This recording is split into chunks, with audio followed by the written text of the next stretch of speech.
Hey guys, Nancy here. Hope everyone's doing well. Thanks for joining me to look into some more D&D.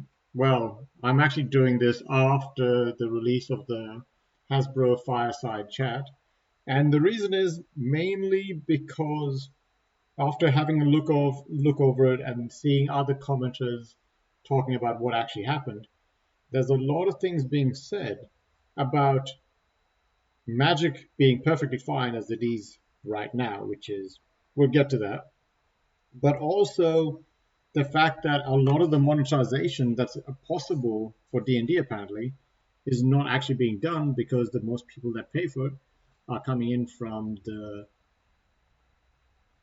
DM side, Dungeon Master side, and not the player base because the player base is just playing the games. The Dungeon Master is the ones that are actually getting the stuff. That's really interesting because that just sounds like Wizard of the Coast is kind of well, not backpedal, sideswiped Magic in their Hasbro Magic fireside chat, and instead are talking about how to make more money with D&D. So some of the chat that's happening in the D&D community now is what exactly is happening, and as some of these commenters are saying, like Viking Rages, D&D is under monetized because only two DMs make 20% of the player base, and they are the largest paying customers. But the rest of the table does not have any input in payment, and they want to monetize that. So this is going to be one of those double-edged swords that Wizard of the Coast. I mean, what Hasbro has both D&D and Magic. I like both of those games, and I have run my own game and done all that stuff. And I think in the end, it's just going to hurt D&D just as much as it hurts Magic the way that Hasbro is running it right now. This for-profit idea is perfectly fine if they're shareholders and so on, but they are going to burn down their customers, and people are just going to move to other games.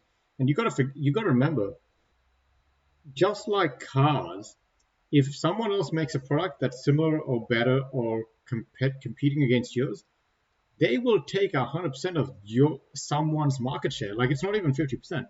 If I'm playing a game like Magic the Gathering, but that isn't Magic the Gathering, that is going to take most of my time. And same thing with D&D. If I'm playing a game similar to D&D but is not D&D, that is also going to take a lot of my time. Just like you have a car, once you have a car and it works and runs and it does everything you want it to do, you're not going to get another car. So you're kind of just out of the purchasing option. So Wizard Coast has to be very careful. I mean, Hasbro has to be very careful about what they're doing here. Another thing is, like Oh Hi Mark has said, that's actually pretty funny. It's from an old bad movie, but so bad it's good. Um, so another person has commented that DMing has to be made easier because that is the hard part, and a lot of player bases want to play, but they need more DMs. So I actually agree with that. DMing is hard. It's probably one of the hardest things that you can do for a game that you're playing. It really is hard to keep track, especially if you've got like a multi-year campaign or something like that, and everyone's got families and friends and work and everything. It's hard to set it up as well. So yeah, and MT Bat V is talking about how Magic the Gathering is just milking as many people as it can at the same time. It's painful to see, it's painful to watch. We all know that. So, going back to, is Hasbro actually doing anything with Magic the Gathering? Just in case you guys join me, please like and subscribe. I can at least make more of these kinds of videos, make other kinds of videos. Who knows? We'll see where it goes. Um, so Hasbro strongly refutes claims it's destroying Magic the Gathering. This is from Polygon.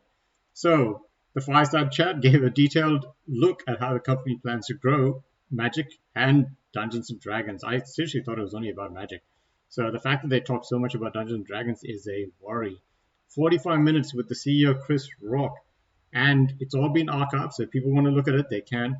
They talked about how good the crossover multiverse or beyond universe or whatever you want to call it with Warhammer 40k was. They said how well that sold, and company uses a print to demand where Hasbro pushes more cards into sales channels following its initial release when retailers demand more. Now, this is not a bad thing. You got to remember, and I don't know if you guys hate them as much as I do, but I hate scalpers. I really, really hate scalpers. And scalpers are people that come in to buy a complete supply of something and then try to sell it back when the supply has ran out. Now, a lot of us want value and playability in our cards. And just like PS4s and Nintendo Switches were getting bought up in 2020 and 2021 and kept in a warehouse somewhere where people like us who actually want to enjoy playing on them could not, because scalpers would come in and buy them all and then resell them for 50% markups. We don't want this either. So Hasbro saying they're willing to print to demand is really going to cut the profit margins for anyone that buys and then sits on the product. That also means that the older products are going to go up in value possibly, and we're going to have to do a quick check on that. My plan is over the next couple of weeks to run through every single set, see how every single set's individual cards are doing, and also how well the box themselves is doing. And there's a pretty high chance that the cards are dropping in value, but the box is still maintaining its value because of, I guess, memories, etc. Like Ravnica, to me, would bring back a lot of memories. I'm talking about the original Ravnica with Sabra and the Legion Commander. I forgot his name, that literally has to keep working even though he becomes a ghost. I had the books, and those books are like, they're awesome. They really are awesome. Magic has really fallen behind on that. I really wish they'd make books again.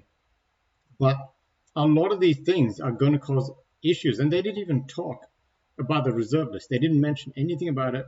So all of these like hopes we might have had for them to try to preserve something, who knows what they're going to do. Like it's, we can't be too sure what their plans are. So are we going to get more? Yeah, we're going to get more crossovers. We're going to get more beyond.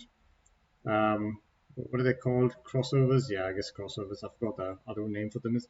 But we're going to get all of that, and we're going to have to see how all of it goes, because in the end, they're going to try to make as much money, and we can work.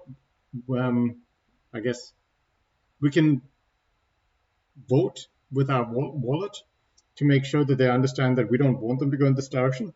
But I think they are getting a lot of people to come in at this point. So we're going to really have to make sure that a lot of us join together, just like we did for the MTG 30th anniversary, because otherwise it's going to get worse and worse, and everything is going to be subscription model. Oh my God, the cars. I hate the ideas of even cars becoming subscription models. But anyway, that's a topic for another day. Thanks for joining in, guys. Thanks for listening. And if you have any questions or if you have any comments in general, put them down below and I'll see if I can answer them or at least talk. See you guys.